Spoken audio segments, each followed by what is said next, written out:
ഒരു കാര്യം ചോദിക്കട്ടെ, അതായത് നിങ്ങൾ വർഷങ്ങളോളം പണിയെടുത്ത് ഒരു ബ്രാൻഡ് ഉണ്ടാക്കി പെട്ടെന്നൊരു ദിവസം മറ്റൊരാൾ അതേ പേരിൽ ബിസിനസ് തുടങ്ങിയാൽ നിങ്ങൾ എന്ത് ചെയ്യും? ഭൂരിപക്ഷം പേർക്ക് ഒന്നും ചെയ്യാൻ കഴിഞ്ഞെന്ന് വരില്ല. കാരണം 90% പേരും ട്രേഡ് മാർക്ക് എടുത്തിട്ടുണ്ടാവില്ല.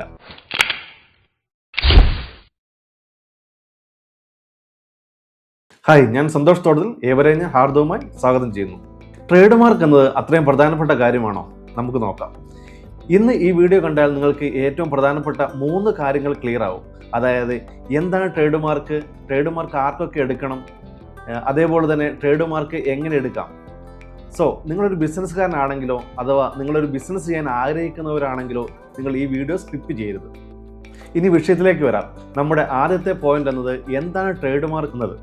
സാധാരണ ഭാഷയിൽ പറഞ്ഞ ട്രേഡ് മാർക്ക് എന്നത് നിങ്ങളുടെ ബിസിനസ്സിൻ്റെ പേരിൻ്റെയും ബ്രാൻഡിൻ്റെയും നിയമപരമായ ഉടമസ്ഥാവകാശമാണ്. ഉദാഹരണമായി നമുക്ക് സുപരിചിതമായ മിൽമയെ തന്നെ എടുക്കാം. മിൽമ എന്ന് പറഞ്ഞാൽ ആദ്യം എന്താണ് നമ്മുടെ മനസ്സിലോട്ട് വരിക? പാൽ, അല്ലേ? അപ്പോൾ പാലിൻ്റെ പേര് മാത്രമാണോ മിൽമ? അല്ല, ഒരു ബ്രാൻഡിൻ്റെ പേരാണ് മിൽമ. അപ്പോൾ എന്താണ് ബ്രാൻഡ് എന്ന് നമുക്ക് നോക്കാം. മിൽമയെ തന്നെ എടുത്ത് നോക്കുകയാണെങ്കിൽ Kerala cooperative milk marketing federation എന്ന പ്രസ്ഥാനത്തിൻ്റെ ഉൽപ്പന്നം വിൽക്കുന്ന ബ്രാൻഡ് മാത്രമാണ് മിൽമ. അതുകൊണ്ട് തന്നെ അവർ ഉൽപ്പാദിപ്പിക്കുന്ന എല്ലാ ഉൽപ്പന്നങ്ങളും ആ ഒരൊറ്റ ബ്രാൻഡ് നെയിമിന് കീഴിൽ വിതരണം ചെയ്യുന്നു.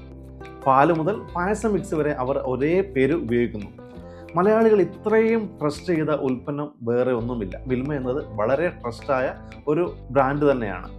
അവർ ഇതുവരെ അവരുടെ പേരിനും ലോഗോയ്ക്കും ട്രേഡ് മാർക്ക് എടുത്തിരുന്നില്ല എങ്കിൽ എന്ത് സംഭവിക്കുമായിരുന്നു? അത് 1980 മുതൽ പ്രവർത്തിക്കുന്ന ഒരു സ്ഥാപനം എന്ന് പറഞ്ഞിട്ട് ഒരു കാര്യമില്ല. മിൽമ എന്ന ബ്രാൻഡിൽ മറ്റു പലരും പാലുൽപ്പന്നങ്ങൾ വിൽക്കും. അത് നിയമപരമായി മിൽമയ്ക്ക് തടയാനും സാധിക്കില്ല. ഒരു ബിസിനസ് ചെയ്യുകയാണെങ്കിൽ നിങ്ങൾ ബ്രാൻഡ് നെയിം ലീഗലി നിങ്ങളുടേതാകാൻ ട്രേഡ് മാർക്ക് രജിസ്ട്രേഷൻ തന്നെ വേണം. പണ്ടേ തൊട്ട് പഞ്ചായത്ത് ലൈസൻസ് എടുത്തതാണ്, ഈ പേരിൽ തൊഴിൽ നികുതി അടച്ചതാണ് എന്നൊന്നും പറയുന്നതിൽ ഒരു തർക്കത്തിനും ഒരു നിയമസാധ്യതയുമില്ല. അതെ, ട്രേഡ് മാർക്ക് ഇല്ലെങ്കിൽ മറ്റൊരാൾക്ക് അതേ പേരിൽ ബിസിനസ് തുടങ്ങാം. നിങ്ങൾക്ക് ആ ബ്രാൻഡ് നെയിമിൽ ലീഗൽ പ്രൊട്ടക്ഷൻ ഒന്നുമില്ല. കഷ്ടപ്പെടുണ്ടാക്കിയ നിങ്ങളുടെ ബ്രാൻഡ് വാല്യൂ അതോടെ നഷ്ടപ്പെടും. ഇനി നമുക്ക് ട്രേഡ് മാർക്ക് എങ്ങനെ എടുക്കാമെന്ന് നോക്കാം. ആദ്യമേ ഒരു വലിയ തെറ്റിദ്ധാരണ നമുക്ക് പൊളിച്ചു തരാം. അതായത് ഇത് വലിയ കമ്പനികൾക്ക് വേണ്ടി മാത്രം ഒന്നുള്ള അല്ല. ചെറിയ ബിസിനസ് ചെയ്യുന്നവർ, യൂട്യൂബേഴ്സ്, ഇൻഫ്ലുവേഴ്സേഴ്സ്, പിന്നെ അതേപോലെ തന്നെ മൊബൈൽ ആപ്പ് ചെയ്യുന്നവർ, അതേപോലെ തന്നെ വെബ്സൈറ്റ് ഓണേഴ്സ്, പിന്നെ സ്റ്റാർട്ടപ്പ് ഫൗണ്ടേഴ്സ്, ഫ്യൂച്ചറിൽ ബിസിനസ് വളർത്താൻ ആഗ്രഹിക്കുന്നവർ. അതായത് ഒരു ട്രേഡ് മാർക്ക് എടുക്കണമെങ്കിൽ കമ്പനി തുടങ്ങണമെന്നില്ല. നമുക്ക് ആ പേര് നമ്മുടെ പേരിൽ വേണമെന്നുണ്ടെങ്കിൽ നമുക്കത് ട്രേഡ് മാർക്ക് എടുത്തു വെക്കാൻ പറ്റുന്നതാണ്. അതേപോലെ തന്നെ ഇന്നല്ലെങ്കിൽ നാളെ നിങ്ങളുടെ ബിസിനസ് ഗ്രോ ആവും എന്ന വിശ്വാസമുണ്ടെങ്കിൽ ആ ബ്രാൻഡ് ചെറുതോ വലുതോ എന്ന് നോക്കേണ്ട ആവശ്യമില്ല. നമുക്ക് നിർബന്ധമായും ട്രേഡ് മാർക്ക് നമുക്ക് എടുക്കണം. ഇനി ഒരു പ്രൊഡക്റ്റിനോ അല്ലെങ്കിൽ ബ്രാൻഡിൻ്റെ മുകളിൽ TM എന്ന മാർക്ക് കണ്ടാൽ അത് ട്രേഡ് മാർക്ക് കിട്ടി എന്ന് പലരും വിചാരിക്കാറുണ്ട്. സത്യത്തിൽ ആ ചിഹ്നം ട്രേഡ് മാർക്കിന് അപേക്ഷിച്ചുണ്ട് എന്ന് മാത്രമായി സൂചിപ്പിക്കുന്ന ഒന്നാണ്. പകരം അവിടെ ഒരു R എന്ന ചിഹ്നം, ഒരു റൗണ്ടിൽ R എന്ന ചിഹ്നം കാണുകയാണെങ്കിൽ അത് ട്രേഡ് മാർക്കിന് ഗവൺമെൻറ് അംഗീകാരം ലഭിച്ചു എന്നതും അത് മറ്റാൾ ഉപയോഗിക്കാൻ പാടില്ല എന്ന സൂചന കൂടിയാണ് അത് നൽകുന്നത്. ഇനി എങ്ങനെ നമുക്ക് ട്രേഡ് മാർക്ക് എടുക്കാമെന്ന് നോക്കാം. ഒന്നാമത് ട്രേഡ് മാർക്ക് സെർച്ച് ആണ്. നിങ്ങളുടെ ബ്രാൻഡ് നെയിം മറ്റൊരാൾ ഉപയോഗിക്കുന്നുണ്ടോ എന്ന് നമുക്ക് പരിശോധിക്കണം. അതിനായി IP India എന്ന വെബ്സൈറ്റിൽ നമ്മൾ പരിശോധിക്കണം. നിലവിൽ ആരും ഉപയോഗിക്കുന്നില്ലെങ്കിൽ നമുക്ക് അപേക്ഷ സമർപ്പിക്കാം. അതിനായി ബിസിനസ് നെയിം, ലോഗോ ഉണ്ടെങ്കിൽ ലോഗോ, അപേക്ഷകൻ്റെ പേരും അഡ്രസ്സും. അതേപോലെ തന്നെ നമുക്ക് ഇൻഡിവിജ്വലായിട്ട് നമുക്ക് എടുക്കുകയാണെങ്കിൽ നമുക്ക് ആധാർ കാർഡ് നമുക്ക് ഉപയോഗിച്ച് നമുക്ക് ചെയ്യാൻ പറ്റും. നമ്മളൊരു കമ്പനിയുടെ പേരിലാണ് എടുക്കുന്നത്, കമ്പനിയുടെ ബിസിനസ് പ്രൂഫ്, അതായത് ഉദ്യം രജിസ്ട്രേഷൻ, അല്ലെങ്കിൽ GST സർവീസ്, അല്ലെങ്കിൽ പ്രൈവറ്റ് ലിമിറ്റഡ് കമ്പനി ആണെങ്കിൽ ഇൻകോർപ്പറേഷൻ സർട്ടിഫിക്കറ്റ് എന്നിവ നമുക്ക് ഉപയോഗിച്ച് നമുക്ക് രജിസ്റ്റർ ചെയ്യാവുന്നതാണ്. ഒരു പ്രാവശ്യം അപേക്ഷ നൽകിയാൽ തന്നെ നിങ്ങൾക്ക് അപ്പോൾ തന്നെ TM എന്ന സിമ്പിൾ ഉപയോഗിച്ച് തുടങ്ങാം. നമ്മുടെ അപേക്ഷയിൽ മേൽ ഉദ്യോഗസ്ഥർ പരിശോധന നടത്തി മറ്റേതെങ്കിലും ബ്രാൻഡുമായി സാമ്യമുണ്ട് എന്ന് കണ്ടെത്തിയാൽ അവർ ഒബ്ജക്ഷൻ ഉന്നയിക്കും. അതിന് മറുപടി നൽകേണ്ടി വരും.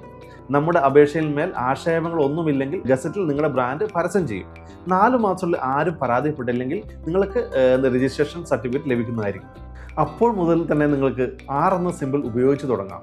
ഇതിന് 10 വർഷം കാലാവധി ഉണ്ടാവും. അത് കഴിഞ്ഞാൽ നമുക്ക് പുതുക്കാൻ സാധിക്കാവുന്നതാണ്.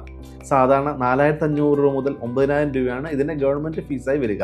നിങ്ങൾക്ക് ഒരു വക്കീലിനെയോ അല്ലെങ്കിൽ ഏജൻറ്റുമാരെയോ അതല്ലെങ്കിൽ ലീമിത്രം പോലെ ജനസേവന കേന്ദ്രങ്ങളെ ഏൽപ്പിക്കുകയാണെങ്കിൽ അവരുടെ ഒരു സർവീസ് ചാർജ് കൂടെ കൂടുതൽ വരാം.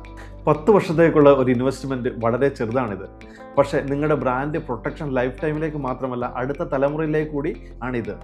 നമുക്കെല്ലാവർക്കും അറിയാം, സത്യത്തിൽ ഒരു ബ്രാൻഡ് ഉണ്ടാക്കിയെടുക്കുന്നത് അതികഠിനമായ കാര്യമാണ്. പക്ഷേ അതിനെ പ്രൊട്ടക്റ്റ് ചെയ്യുന്നത് ഒട്ടും ബുദ്ധിമുട്ടുള്ള കാര്യമല്ല. ജസ്റ്റ് ട്രേഡ് മാർക്ക് എടുത്താൽ മതി. ഈ വീഡിയോ നിങ്ങൾക്ക് ഉപകാരപ്പെട്ടെങ്കിൽ തീർച്ചയായും ഒന്ന് ലൈക്ക് ചെയ്യുക. അതേപോലെ തന്നെ ബിസിനസ് ചെയ്യുന്നവരോ അല്ല ബിസിനസ് ചെയ്യാൻ ആഗ്രഹിക്കുന്നവരോ നിങ്ങൾ കൂട്ടുകാർക്ക് ഒന്ന് പങ്കുവെക്കുക. വിവിധ ബിസിനസ് ഐഡിയകൾ, ഗവൺമെൻറ് രജിസ്ട്രേഷനുകൾ, ഗവൺമെൻറ് സ്കീമുകൾ തുടങ്ങി പ്രാക്ടിക്കൽ ബിസിനസ് വീഡിയോകൾക്കായി എന്നെ ഒന്ന് ഫോളോ ചെയ്യുക. അതേപോലെ തന്നെ നിങ്ങൾക്ക് ഏറ്റവും ഇഷ്ടപ്പെട്ട ഒരു ബ്രാൻഡ് നിങ്ങൾ താഴെ ഒന്ന് കമൻറ്റ് ചെയ്യുക. അപ്പോൾ നമുക്ക് മറ്റൊരു വീഡിയോയുമായി വീണ്ടും കാണാം. ബൈ.